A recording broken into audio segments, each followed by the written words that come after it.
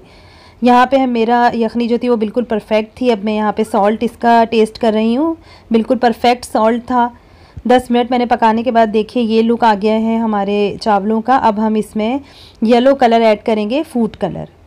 अगर आपके पास liquid colour है तो वो ऐड कर लीजिए। मेरे पास पाउडर फॉर्म में था, मैंने उसे पानी में थोड़ा सा मेल्ट किया और डिज़ोल्व करने के बाद मैंने ऐड कर दिया। ये कलर भी बहुत मस्ट है क्योंकि मंदी का जो कलर है वो येलोइश सा होता है, तो ये कलर ऐड करना बहुत ज़रूरी है। कलर डालने के बाद हम इसको 10 मिनट के लिए दम पे रख देंगे। दम पे रखने के बाद हम आगे का प्रोसीजर करते हैं, क्योंकि हमारा गोश्त भी बहुत अच्छे तरीके से गल चुका है। तो देखिए अब हमें गोश्त के साथ क्या करना है। देखिए कितना गरम गरम सा गोश्त है। मैंने इसे अभी यखनी से ही निकाला था थोड़ी देर पहले, लेकिन इसकी भाप स्टीम अभी तक इसमें से निकल ही रही है। तो चलिए जो फूड कलर हमारे पास था, जो हमने चावलों में दम के दौरान बनाया था, इसी फूड कलर को जो है आप इसकी बोटी पे बहुत अच्छे तरीके से लगाएंगे। इसको भी हमें कलर देना है। कलर के बिना जो है ये यमनी मटन मंडी जो है वो बिल्कुल बेकार है। अगर आप विदाउट कलर बना लेंगे और इसको मंदी का नाम देंगे तो कोई फ़ायदा नहीं है, वो मंदी नहीं कहलाएगी। ऑथेंटिक मंदी जो है वो येलो ही कलर की होती है। तो देखिए इसको मैंने अच्छी तरीके से कलर लगाने के बाद फ्राई कर लिया है। दोनों तरफ से फ्राई किया। अच्छा, फ्राई का प्रोसेस ज़रूरी नहीं है, लोग सिर्फ इसको जो है ओवन में बेक कर लेते हैं या अच्छी तरीके से गला लेते हैं। मैंने इसे फ्राई इसलिए किया ताकि इसमें से एक स्मेल आती है बकरे की, अपने गोश्त की हीक होती है, वो ख़त्म हो जाए। तो इसको फ्राई वाले स्टेप अगर आप स्किप करना चाहें तो कर दीजिए। यहाँ देखिए हमारे चावल कितने बेहतरीन से आप कलरफुल से तैयार हो चुके हैं। ये देखें कितने मज़ेदार से लग रहे हैं, देखने में ही बहुत प्यारे से लग रहे हैं।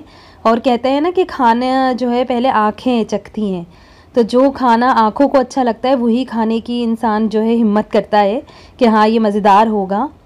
तो खाना ऐसा बनाएं कि जब आपकी आंखें देखें या कि कोई भी मेहमान वगैरह देखे तो उसे वो खाना खूबसूरत लगे देखने में ही। तो माशाल्लाह से बहुत प्यारा लग रहा है और माशाल्लाह से मुझे पूरी उम्मीद है कि ये खाने में भी बहुत मज़े का है। तो चलिए इसे मैं डिश आउट करके आपको सर्व करके दिखाती हूँ और खा के भी दिखाती हूँ कि ये कैसा बना है। मुझे तो लगता है कि भाई ये वीडियो जो ज़रूर वायरल होनी ही चाहिए। अब देखते हैं कि आप लोगों की कितनी सपोर्ट है इस वीडियो को वायरल करने के लिए। इतनी मेहनत से मैंने मंदी बनाई है तो इस वीडियो को तो यार करना चाहिए ना वायरल। थोड़ी सी मैं इसको जो है प्याज इसके ऊपर ऐड कर लेती हूँ। चैनल को भी आप लोग सब्सक्राइब करें, अपने फैमिली एंड फ्रेंड्स में शेयर कीजिए। ये देखिए कितना खूबसूरत सा हमारा मटन का कलर भी आया है। अब इसे मैंने देखिए इस तरीके से रख दें और इसी तरीके से ये सर्व होता है। पूरा मटन का पीस रखा जाता है। तो चलिए इसे मैं अब आपको खाकर दिखाती हूँ। गर्म होने की वजह से इसे मैं हाथ से तोड़ के आप लोगों को नहीं दिखा सकती। इसे मैं नाइफ़ से कट करके आपको दिखाती हूँ कि देखें गोश्त किस तरीके से ये देखिए गल चुका है और कितना मज़ेदार सा लग रहा है। इसका कलर भी बहुत मज़े का है और इसका एक रेशा टाइप जो बना है वो देखिए आप कितने मज़े का लग रहा है। माशाल्लाह से चावल देखिए कितने खिले हुए हैं, ऐसा लग रहा है कि जैसे बॉयल किए हैं। दम के चावल अमूमन जो हैं वो इतने खिले हुए नहीं होते। तो इसके ऊपर मैं अब एक बोटी का पीस रखूँगी और साथ मैंने टमाटर की चटनी बनाई है। तो इसके साथ टमाटर की चटनी मस्ट होती है। आप बिल्कुल सिर्फ टमाटर ले लीजिए, उसमें लहसुन का पीस डाल दीजिए और थोड़ा सा धनिया डाल दें अगर चाहें तो, और बस इसको पीस लीजिए नमक डाल के। तो ये टमाटर की चटनी इसके साथ बहुत ज़रूरी होती है। 2-3 हरी मिर्चें भी ऐड कर दें क्योंकि पाकिस्तानी जो है वो स्पाइस लाजमी खाते हैं। बहुत मज़े की बनी है माशाल्लाह से बहुत मज़े की बनी है और पूरा घर जो है इसे खाने के लिए बेताब हैं।